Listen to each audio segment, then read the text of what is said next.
This is Miss Anam Iftikhar, and we are on the second video of your chemistry lecture that was on the topic branches of chemistry.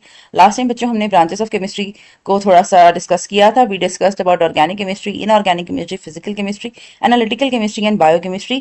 So I am very happy with your response and please आप लोगों को जो भी issues हैं, ambiguity है, किसी भी इस topic से related या हो सकता है कि आपको कोई और चीज किसी और topic में कोई confusion हो, you are free to ask. ठीक है, you can ask any question and please give me your feedback ताकि मैं आपको बेटर से बेटर तरीके से आपकी रिक्वायरमेंट्स के अकॉर्डिंगली आपको टीच कर सकूं. राइट, अब बेटे हम लोगों ने फर्स्ट 5 ब्रांचेस केमिस्ट्री की डिस्कस कर ली थी. अब मेरे पास एक क्वेश्चन बार बार आया कि आपने इसके बारे में हमने डिस्कस नहीं किया कि इनकी इस चैप्टर की या इन ब्रांचेस की सिग्निफिकेंस क्या है. तो बेटे आप अगर पेपर पॉइंट ऑफ व्यू में देखें तो ब्रांचेस ऑफ केमिस्ट्री में से एज सच कोई लॉन्ग क्वेश्चन नहीं आ सकता, लेकिन ये जो पेपर में ये जो ब्रांचेस ऑफ केमिस्ट्री है, ये इंट्रोडक्शन का first chapter that is important in MCQs point of view and short question. ऐसा हो सकता है इनमें से कोई भी रैंडमली 2 या 3 डेफिनेशन शॉर्ट क्वेश्चन में आपके पास अपेयर हो जाए, या फिर ऐसा हो सकता है कि बेटे इसमें आपके कुछ एमसीक्यूज पूछे जा सकते हैं. ठीक है, तो इस तरह का इसमें से क्वेश्चनिंग हो सकती है.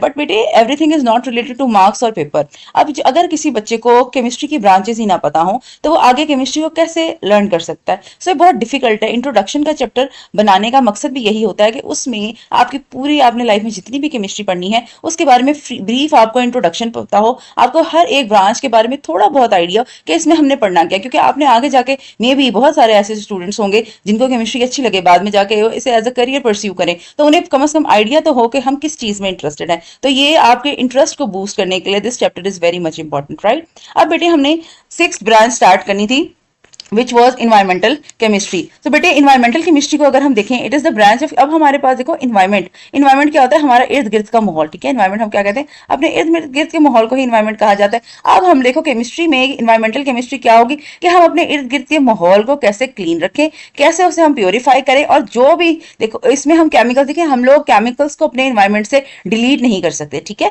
लेकिन हम क्या करेंगे, ऐसे केमिकल्स की तरफ मूव करेंगे which are more eco friendly, जो इन्वायरमेंट्स को ज्यादा पोल्यूट ना करें. और अगर हम लोग कोई भी ऐसी प्रैक्टिस कर रहे हैं जिससे इन्वायरमेंट पोल्यूट हो रहा है तो उस प्रैक्टिस को कम करना, और क्या क्या ऐसे सब्सटेंसेस हैं, क्या क्या ऐसे केमिकल्स हैं जो पोल्यूट कर रहे हैं इन्वायरमेंट को, इनको स्टडी करना, और उनके क्या इफेक्ट्स हैं ह्यूमन बॉडी पे या लिविंग ऑर्गेनिजम्स पे, उस सबको हम किसमें पढ़ते हैं, environmental chemistry. So it is the branch of chemistry that deals with the study of chemical and toxic substances. Toxic का क्या मतलब होता है, हार्मफुल. ठीक है, toxic substances that pollute the environment and adverse. Adverse का बेटा मतलब होता है नेगेटिव, यानी ये जो सब्सटेंसेस है केमिकल प्रोड्यूस होगा किसी भी केमिकल रिएक्शन के रिजल्ट में, या फिर टॉक्सिक सब्सटेंस यानी कि खतरनाक या जहरीला सब्सटेंस किसी भी जगह पे प्रोड्यूस हो जिसके हार्मफुल इफेक्ट जो पोल्यूट करे एनवायरनमेंट को और जिसके हार्मफुल इफेक्ट्स हो किसमें, ह्यूमन बॉडी को, उसको हम किसमें स्टडी करते हैं, that is studied in environmental chemistry. बेटे नेक्स्ट पेज पे अगर आप आ जाए तो इंडस्ट्रियल केमिस्ट्री. देखो इंडस्ट्रीज में क्या होता है, इंडस्ट्री में मैन्युफैक्चरिंग होती है. ठीक है, तो अब केमिस्ट्री में किस चीज की मैन्युफैक्चरिंग होगी, केमिकल सब्सटेंस की मैन्युफैक्चरिंग होगी. ऐसे यानी केमिकल सब्सटेंस की प्रोडक्शन, उनकी पैदावार ऑन इंडस्ट्रियल स्केल. यानी क्या इंडस्ट्रीज, देखो इंडस्ट्री में ऐसा होता है कि बहुत ज्यादा लार्ज स्केल पे चीजें प्रोड्यूस होती है. तो लार्ज स्केल में प्रोडक्शन जब भी हम किसी केमिकल की पढ़ते हैं तो ये किसमें आ जाता है, इंडस्ट्रियल केमिस्ट्री में. सो industrial chemistry is a branch of chemistry that deals with the large scale production of chemical substances. अच्छा बेटे ये जो पॉइंट्स मैं हाईलाइट कर रही हूँ इन ये आपके डेफिनेशन के मेजर पॉइंट्स है. ठीक है, आप इन पॉइंट्स को देखो, हम कहते हैं कि कॉन्सेप्ट ये होता है कि जो चीज हम पढ़ते हैं उनको हम अपने वर्ड्स में लिख लें. लेकिन बेटा आप लोग जब भी कॉन्सेप्ट्स बिल्ड करते हैं उससे पहले आप एक माइंड मैप बिल्ड करते हैं. ठीक है, आप एक माइंड मैप बनाते हैं कि ये अगर क्वेश्चन है, ये अगर टॉपिक है, इसमें इंपॉर्टेंट पॉइंट्स ये हैं, तो ये जो चीजें मैं हाईलाइट कर रही हूँ these are the important points. अगर आपकी डेफिनेशन में लार्ज स्केल प्रोडक्शन और केमिकल सब्सटेंसेस ये 2 पॉइंट नहीं होंगे तो आपकी डेफिनेशन इनकम्प्लीट होगी. ठीक है, सो इसका मकसद ये है कि आपको पता होना चाहिए कि इस पूरी लाइन में अगर आप ये 2 पॉइंट मिस करेंगे तो आपके यहाँ से मार्क्स कम हो जाएंगे, रिड्यूस हो जाएंगे अगर आप ये पेपर में लिखते हैं. फिर है बेटे मेडिसिनल केमिस्ट्री. देखो मेडिसिनल केमिस्ट्री में क्या होगा, इसमें हम मेडिसिन के बारे में पढ़ेंगे. अब मेडिसिन को बेटा देखो ड्रग्स क्या होती हैं, ड्रग्स केमिकल सब्सटेंस ही होते हैं जो हमारे पास ये केमिस्ट अपने लैब में सिंथेसाइज करता है. ठीक है, तो बेटे ये हमारे पास जो मेडिसिनल केमिस्ट्री है ना, ये डिफरेंट ड्रग्स को बनाना और उनका इंटरेक्शन विद बायोलॉजिकल टारगेट्स. अब देखो हम लोग बायोलॉजिकल टारगेट्स का यहाँ पे जो वर्ड है ना ये इंपॉर्टेंट है. देखो हम लोग अगर कोई भी मेडिसिन खाते हैं तो उसका एक टारगेट होता है. फॉर एग्जाम्पल अगर हमारे पास हमारी बॉडी में कोई भी बीमारी है, कोई सिम्टम, हमें कोई इन्फेक्शन हो गया तो उसके लिए हम मतलब कि हम लोग एंटीबायोटिक उसके अगेंस्ट खाते हैं. ठीक है, यानी वो इन्फेक्शन को खत्म करे. लेकिन बहुत सारी ऐसी डिजीज जैसे एलर्जीज है, एलर्जी में अगर हम बहुत ज्यादा एंटीबायोटिक खाते रहे 1 महीना भी खाते रहे तो उसका कोई इफेक्ट नहीं होगा। यानी हम लोगों ने ये मेडिसिनल केमिस्ट्री में पढ़ना होता है कि ड्रग्स किस तरह से न्यू बने। इसके अलावा हम देखते हैं व्हाट इज द इंटरेक्शन का क्या मतलब होता है। इंटरेक्शन का मतलब वही होता है जिस तरह के रिलेशनशिप का मतलब होता है, यानी एक चीज का दूसरे चीज के साथ ताल्लुक किस तरह का। हमने ताल्लुक पढ़ना होता है किस चीजों का, एक ड्रग्स का और दूसरा उनके बायोलॉजिकल टारगेट से। जैसे मैंने अगर कोई मेडिसिन खाई है,